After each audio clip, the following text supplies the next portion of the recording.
أعوذ بالله من الشيطان الرجيم.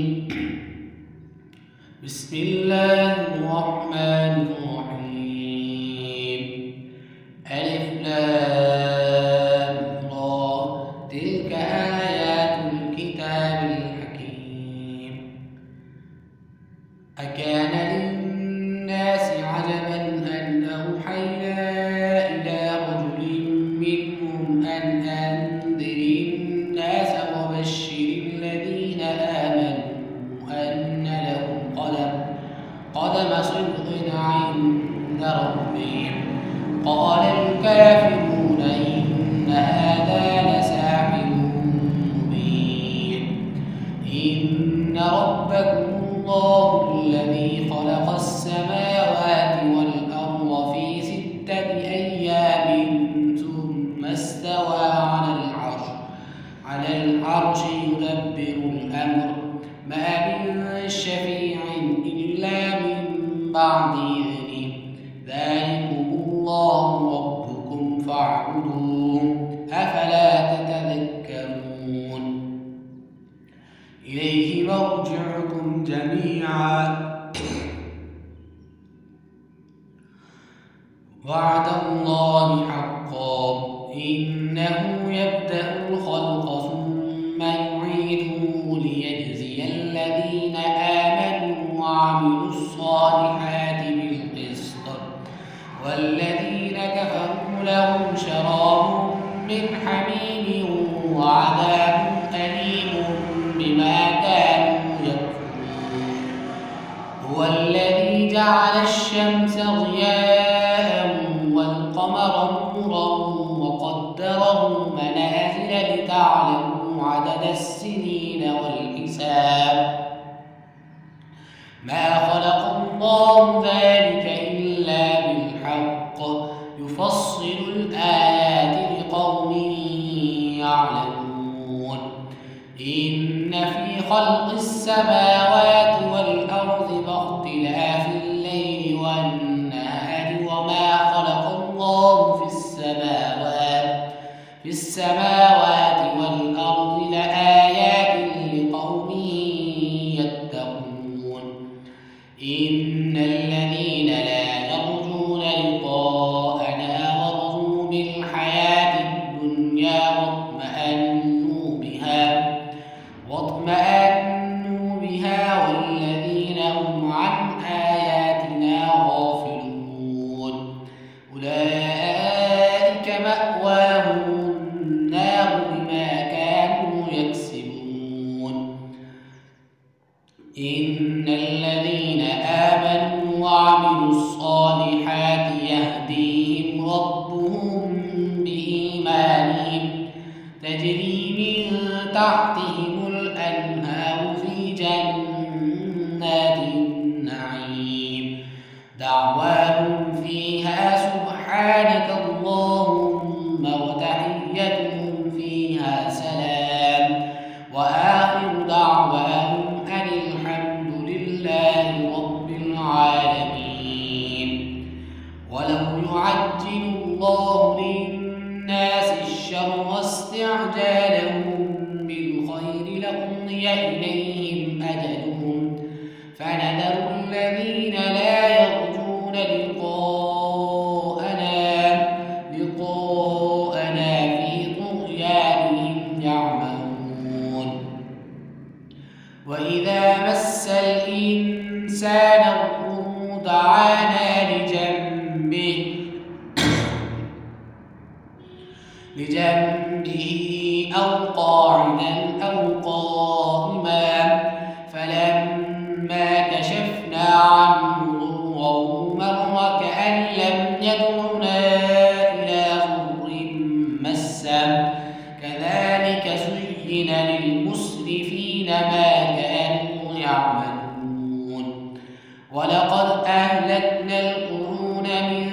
قبلكم لما ظلموا وجاءتهم رسلهم بالبينات وما كانوا ليؤمنوا كذلك نجزي القوم المجرمين. ثم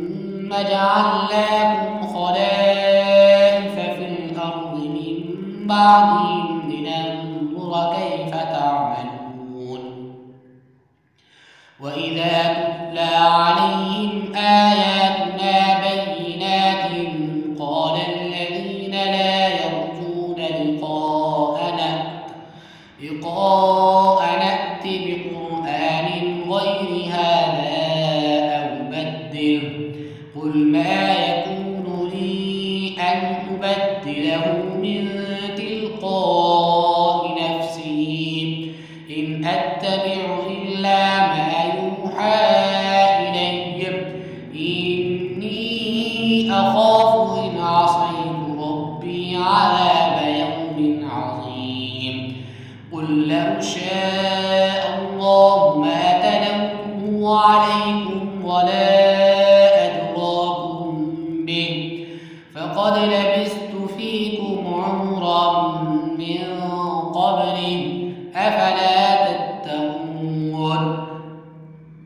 فمن أظلم ممن افترى على الله كذبا أو كذب بآياته إنه لا يفلح المجرمون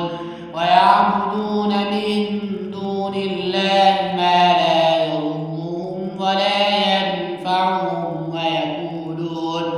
ويقولون هؤلاء شفعاؤنا عند الله قل أتنبئون الله بما لا يعلم في السماوات ولا في الأرض سبحانه وتعالى عما يشركون وما كان الناس إلا أمة واحدة فاختلفوا ولولا كلمة سبقت من ربك لقضي بينهم فيما فيه يختلفون ويقولون لولا أنزل عليه آية من ربه فقل إنما الغيب لله فانتظروا إني معكم من المنتظرين وإذا أذقنا الناس رحمة من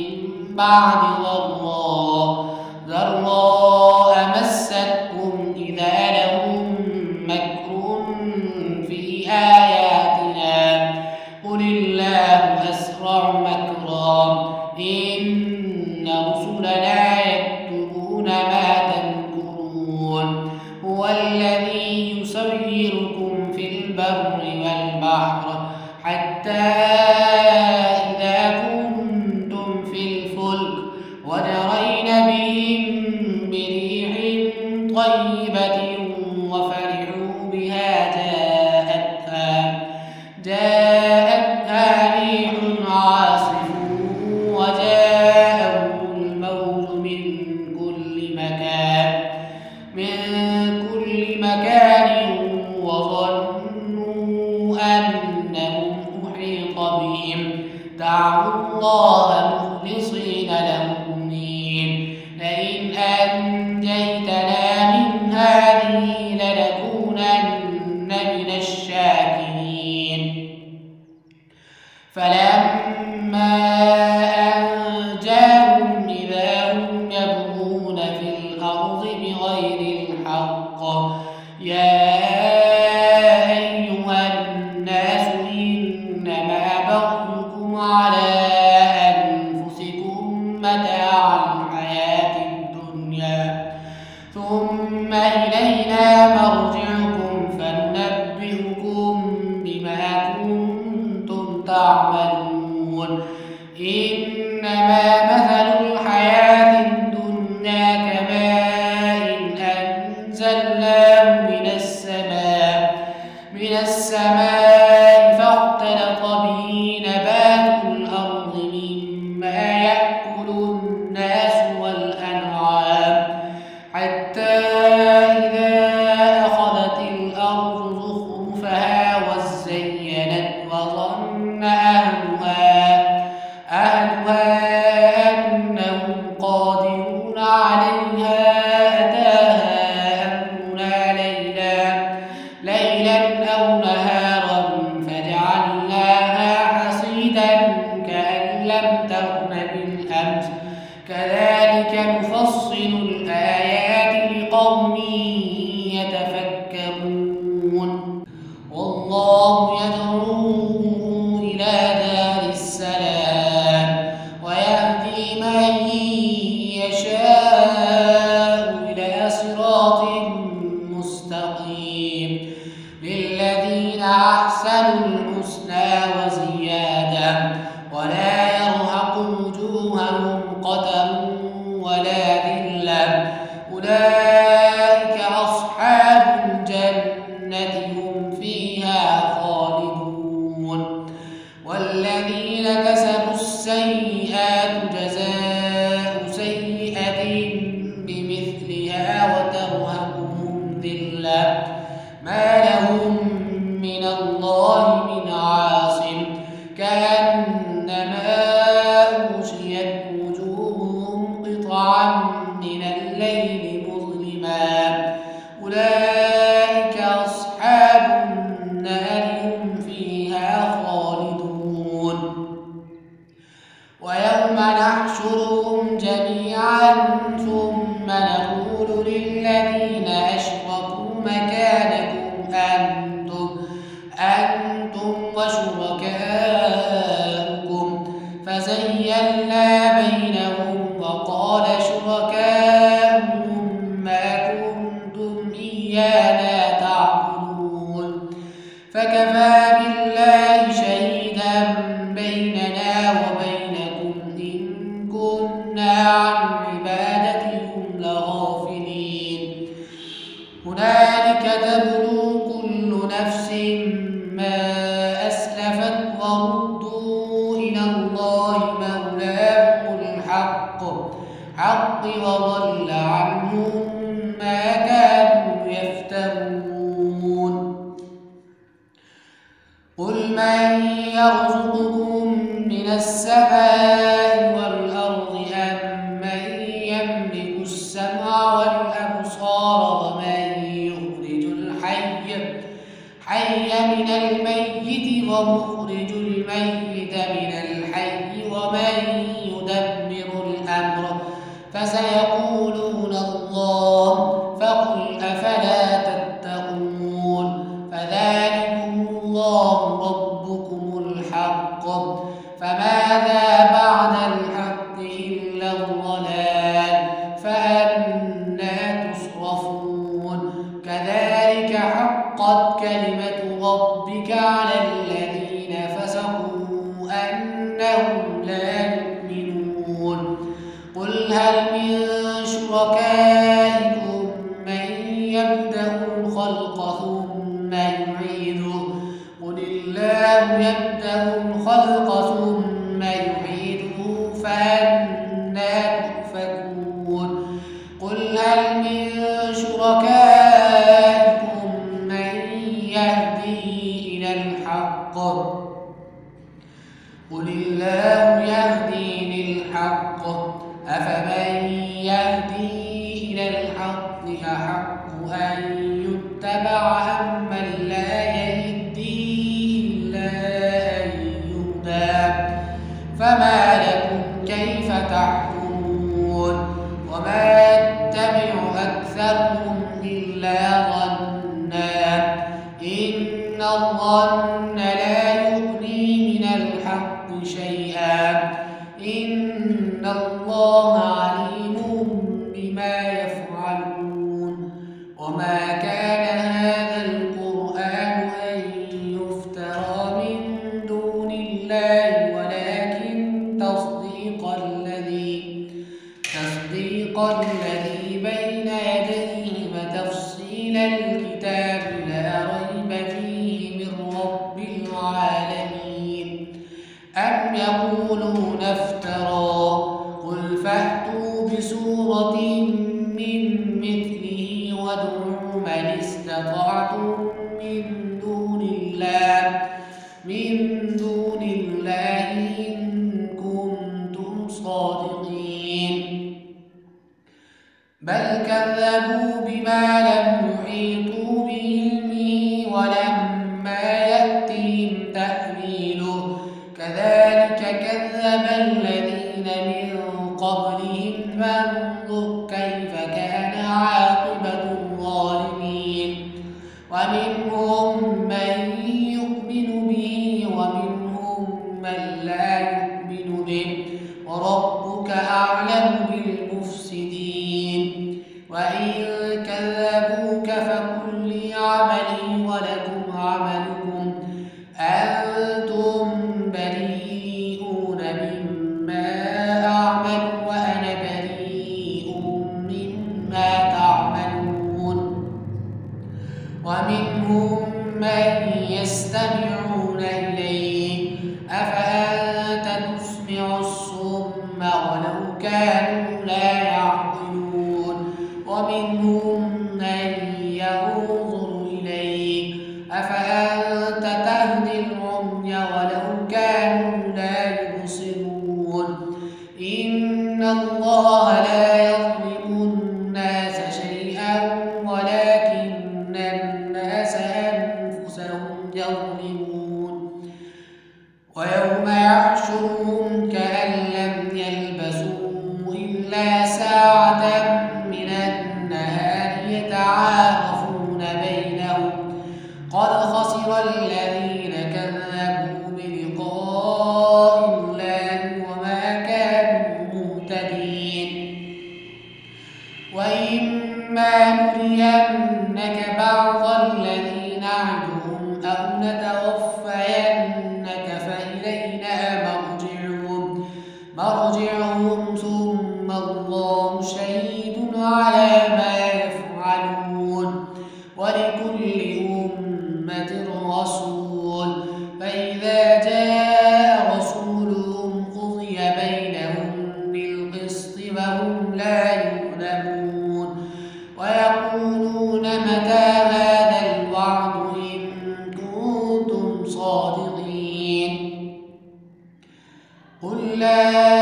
أملك لنفسي ضرا ولا نفعا إلا ما شاء الله لكل أمة أجل إذا جاء أجلهم لا يستأخرون ساعة ولا يستقدمون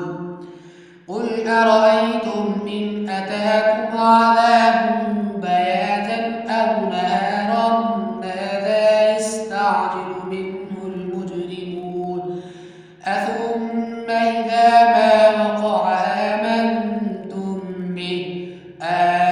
الآن وقد كنتم به تستعجلون ثم قيل للذين ظلموا ذوقوا عذاب الخلد هل تجزون إلا بما كنتم تكسبون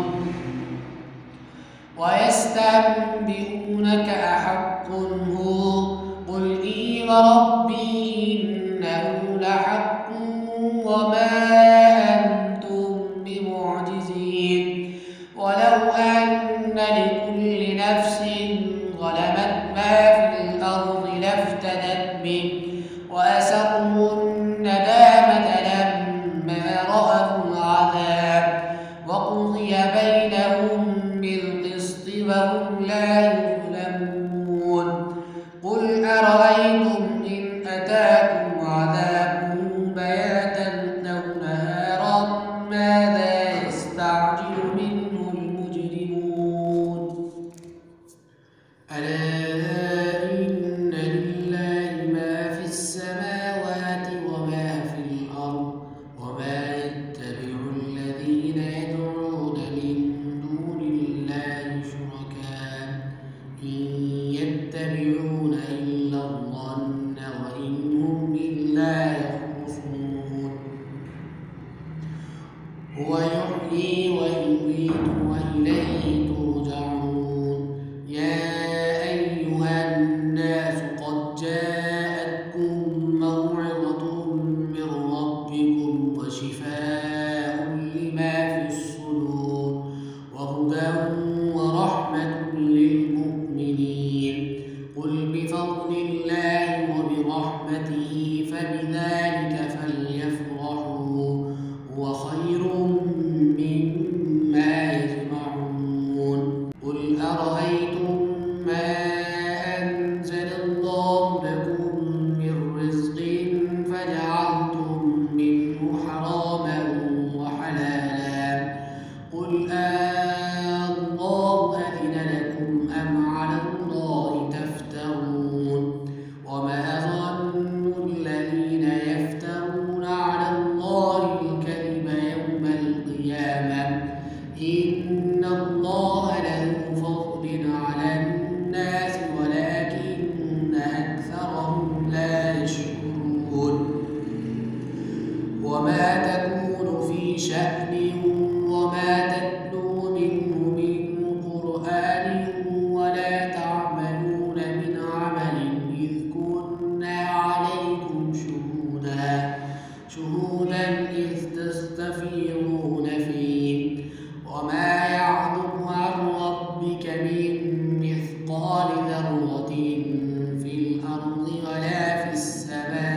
قل إن الذين يفترون على الله الكذب لا يفلحون متاع في الدنيا ثم إلينا مرجعهم ثم نذيقهم العذاب الشديد بما كانوا يكفرون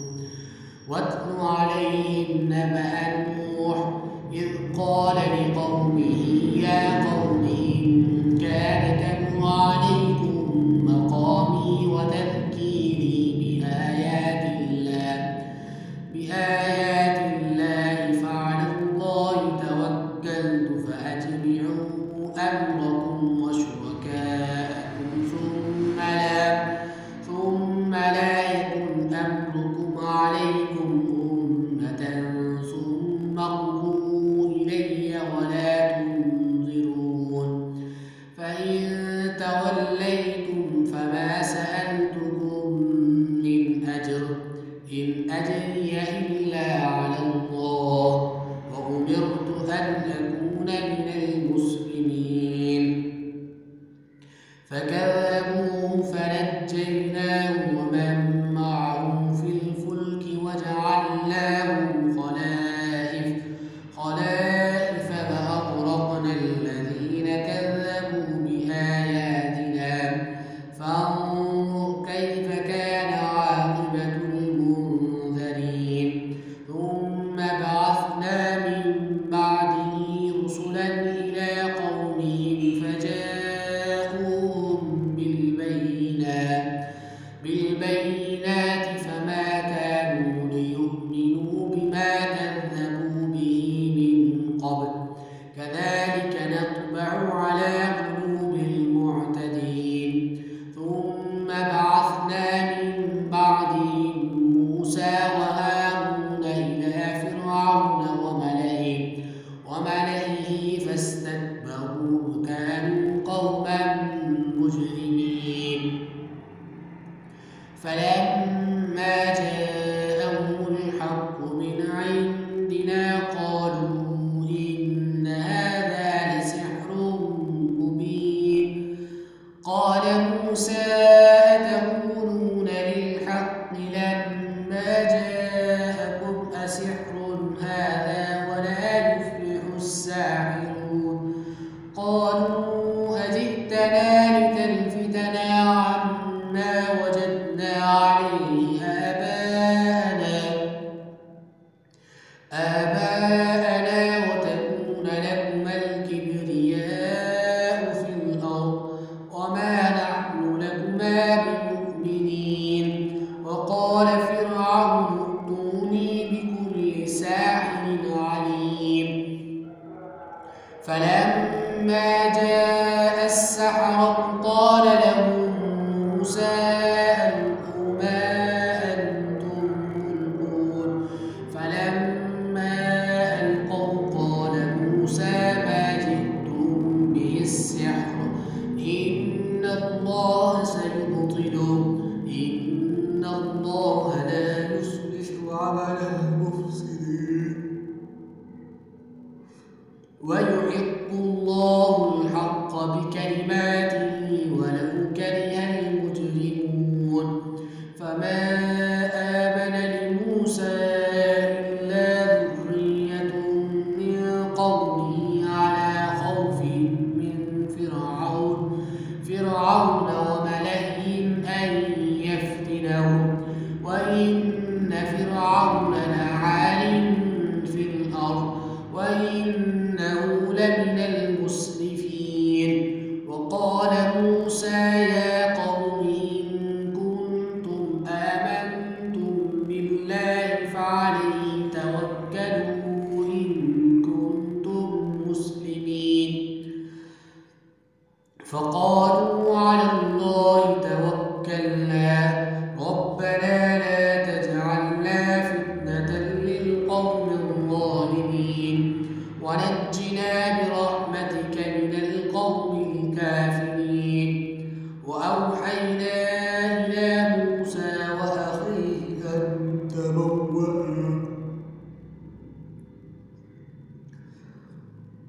أن تبوأ لقومكما بمصر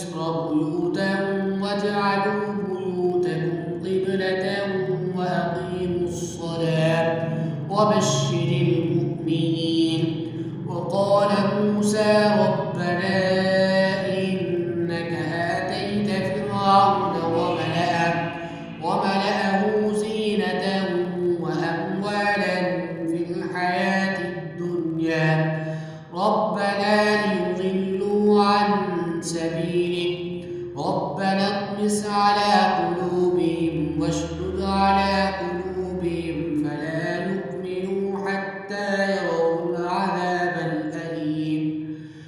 قال قد أجيبت دعوتكما فاستقيما ولا تتبعان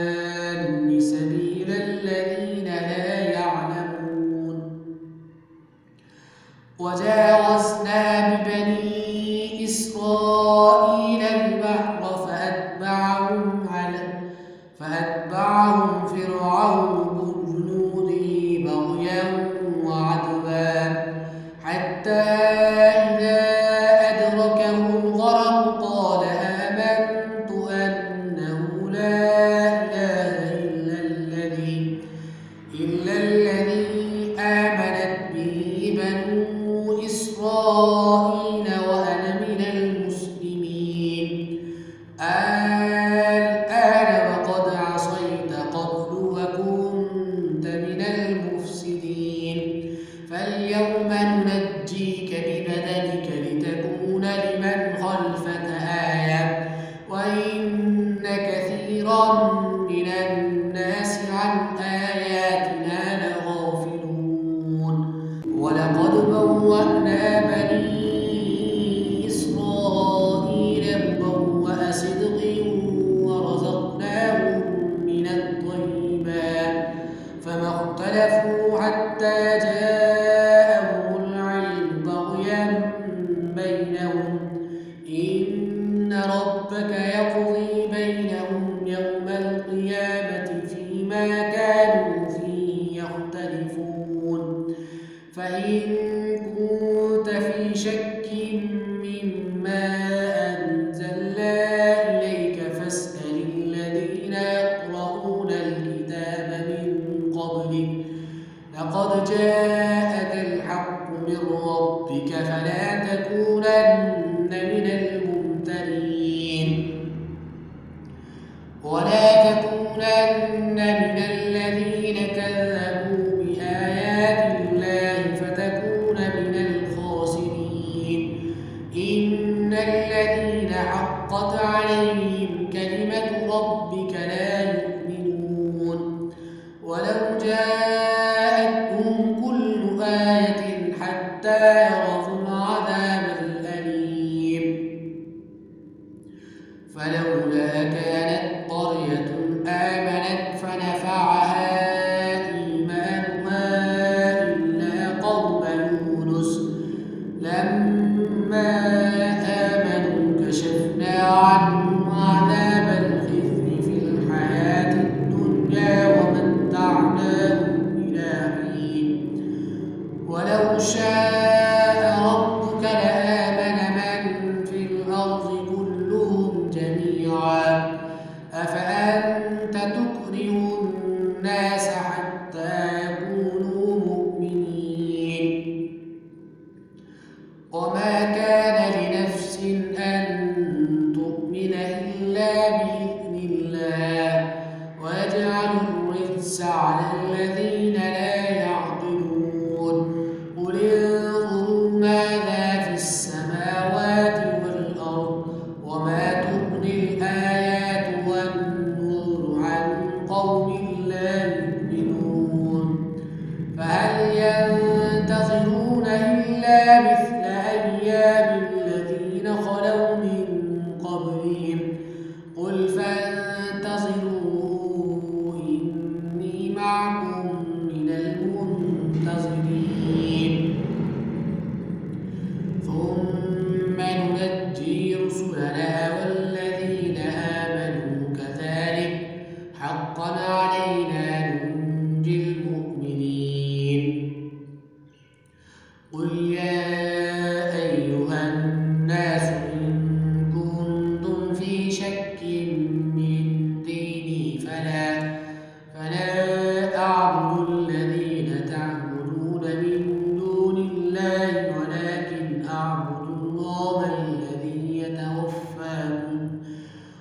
أمرت أن أكون من المؤمنين وأن أقم وجهك للدين حنيفا ولا تكونن من المشركين ولا تدع من دون الله ما لا ينفعك ولا يضرك فإن فعلت فإنك إذا من الظالمين وإن يمسسك الله بضر فلا كاشف له إلا هو وإن يردك بخير فلا راد لفضله يصيب به من يشاء من عباده وهو الغفور الرحيم قل يا أيها الناس قد جاءكم الحق من ربكم فمن اهتدى فإنما يهتدي لنفسه ومن ضل فإنما يضل عليها وما أنا عليكم بوكيل واتبع ما يوحى إليك واصبر حتى يحكم الله بيننا وهو خير الحاكمين. سورة هود مكية. بسم الله الرحمن الرحيم. ألف لام را كتاب أحكمت آياته ثم فصلت من لدن حكيم خبير ألا تعبدوا إلا الله إنني لكم منه نذير وبشير وأن استغفروا ربكم ثم توبوا إليه يمتعكم متاعا حسنا إلى أجل مسمى ويؤت كل ذي فضل فضله وإن تولوا فإني أخاف عليكم عذاب يوم كبير إلى الله مرجعكم وهو على كل شيء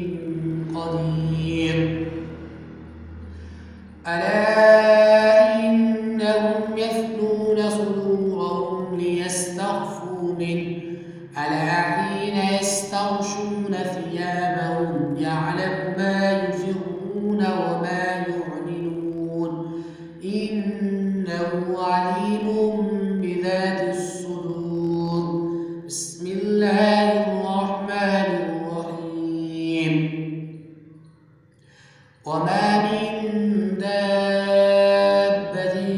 في الأرض إلا على الله رزقها ويعلم مستقرها ومستودعها كل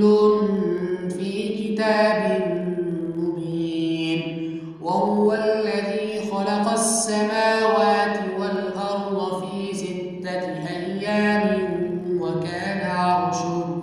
وكان عرشه على الماء ليبلوكم أيكم أحسن عملا ولئن قلت إنكم مبعوثون من بعد الموت ليقولن الذين كفروا إن هذا إلا سحر مبين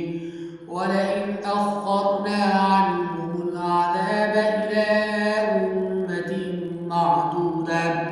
معدودة ليقولن ما يحبسه ألا يوم يأتيهم ليس مصروفا عنهم وحاق بهم ما كانوا به يستهزئون. ولئن أذقنا الإنسان منا رحمة ثم نزعناها منه إنه ليئوس كفور. ولئن أذقناه نعماء بعد ضراء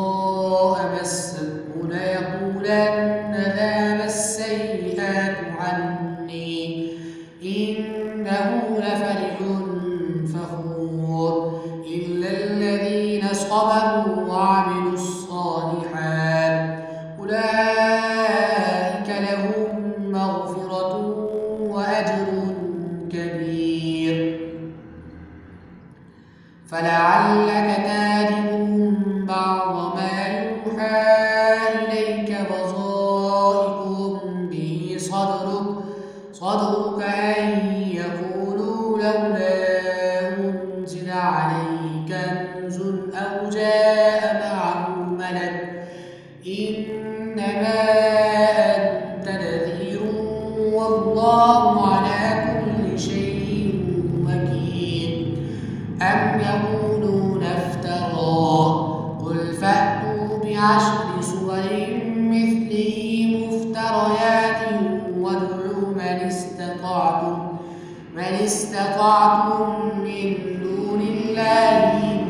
كنتم صادقين. فإن لم يستجيبوا لكم فاعلموا أنما أنزل بعلم الله وأن لا إله إلا هو فهل أنتم مسلمون. من كان يريد الحياة الدنيا وزينتها نوفي إليهم أعمالهم فيها وهم فيها لا يبخسون. أولئك الذين ليس لهم في الآخرة إلا النار وحبط ما صنعوا فيها وباطل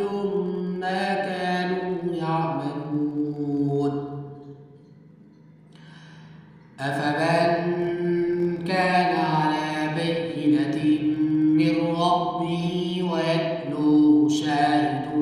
منه ومن قبله كتاب موسى إماما ورحمة أولئك يؤمنون به. ومن يكفر به من الأحزاب فالنار موعده فلا تك في مرية منه إنه الحق من ربك ولكن أكثر الناس لا يؤمنون. ومن أظلم ممن افترى على الله كذبا أولئك يعرضون على ربهم ويقول الأشهاد هؤلاء قوم الذين كذبوا بآياتنا هؤلاء الذين كذبوا على ربهم ألا لعنة الله على الظالمين الذين يصدون عن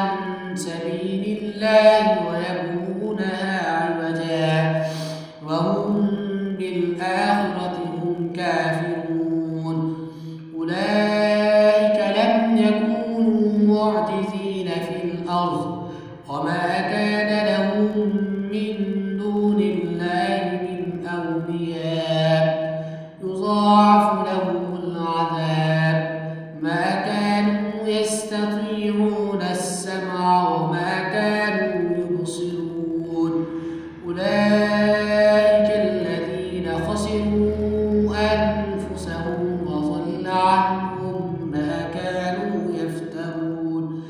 لا جرم أنهم في الآخرة هم الأخسرون. إن الذين آمنوا وعملوا الصالحات وأخبتوا إلى ربهم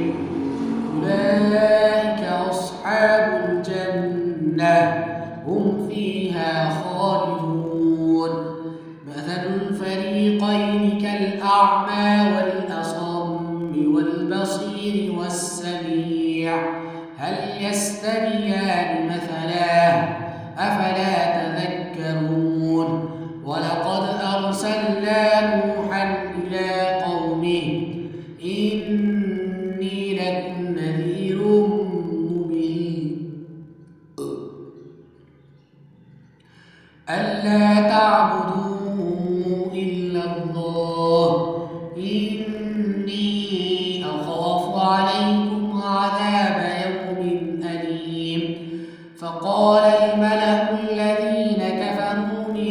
قومه ما نراك إلا بشرا مثلنا وما نراك اتبعك إلا الذين هم أراذلنا بادي الرأي وما نرى لكم علينا من فضل بل نظنكم كاذبين. قال يا قوم أرأيتم إن كنت على بينة من ربي وآتاني رحمة من عنده فعميت عليكم أنلزمكموها وأنتم لها كارهون. ويا قوم لا أسألكم عليه مالا إن أجري إلا على الله وما أنا بطارد الذين آمنوا إنهم ملاقو ربهم ولكني أراكم قوما تجهلون. ويا قوم من ينصرني من الله إن طردتم أفلا تذكرون. ولا أقول لكم عندي خزائن الله ولا أعلم الغيب ولا أقول إني ملك ولا أقول للذين تزدري أعينكم لن يؤتيهم الله خيرا الله أعلم بما في أنفسهم إني إذا لمن الظالمين. قالوا يا نوح قد جادلتنا فأكثرت جدالنا فأتنا بما تعدنا إن كنت من الصادقين. قال إنما يأتيكم به الله إن شاء وما أنتم بمعجزين. ولا ينفعكم نصحي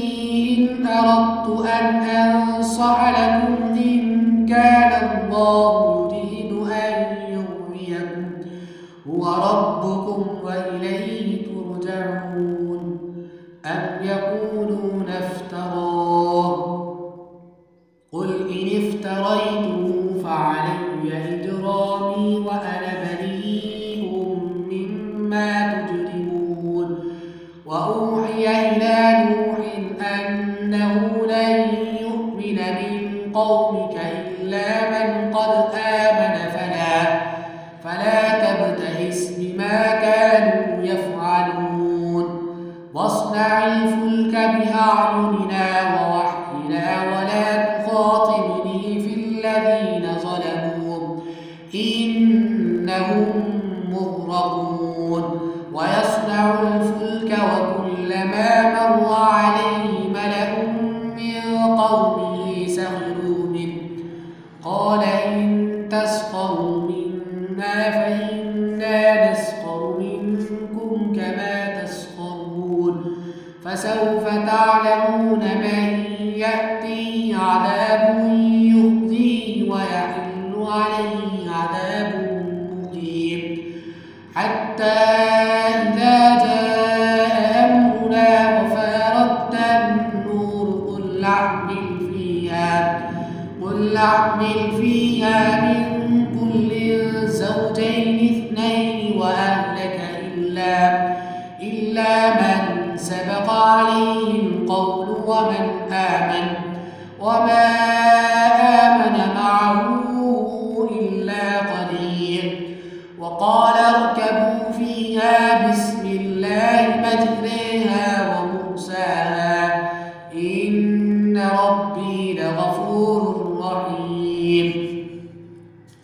وهي تجري بهم في موج كالجبال ونادى نوح ابنه وكان في معزل يا بني اركب معنا ولا تكن الكافرين